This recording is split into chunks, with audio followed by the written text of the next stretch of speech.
When James came home from college after his third year, we found out he was using drugs, heroin, and that was like mind-blowing.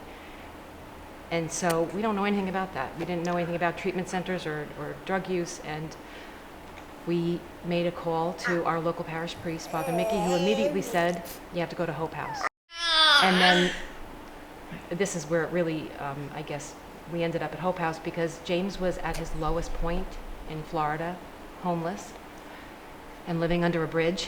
And my son and son-in-law flew down there and literally dragged him to one last treatment center, which naturally failed. And then he came home, and then we knew he needed to be in Hope House. So what's different about Hope House for me is that it's faith-based, and it treats the whole person, not just the addict. And it's a community of men who look out for each other even after they graduate. In fact, James's continued success is rooted in his connection with Hope House to this day. And here, with how they set things up, rules, regulations, go to church, it had them deal with, the fact that if you, get outside of this, there are rules and that you have to follow. That, you set up a schedule and you commit to it and you do it.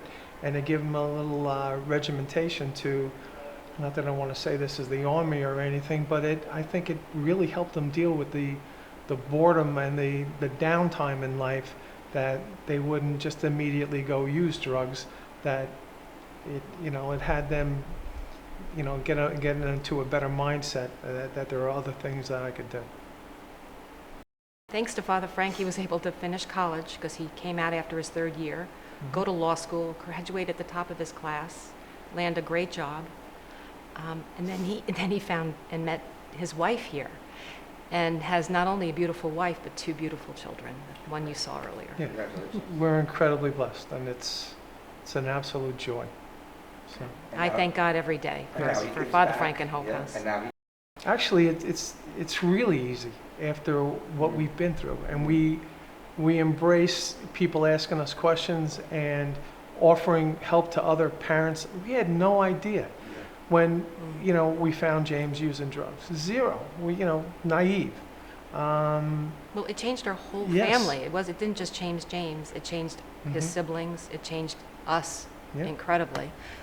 And in the end, we're all better off for having gone through it, because we wouldn't be the family, and we wouldn't be as tight as we are today if we didn't go through what we went through. And the key word is change, because we had to change how we dealt with James. It couldn't be the same old, same old.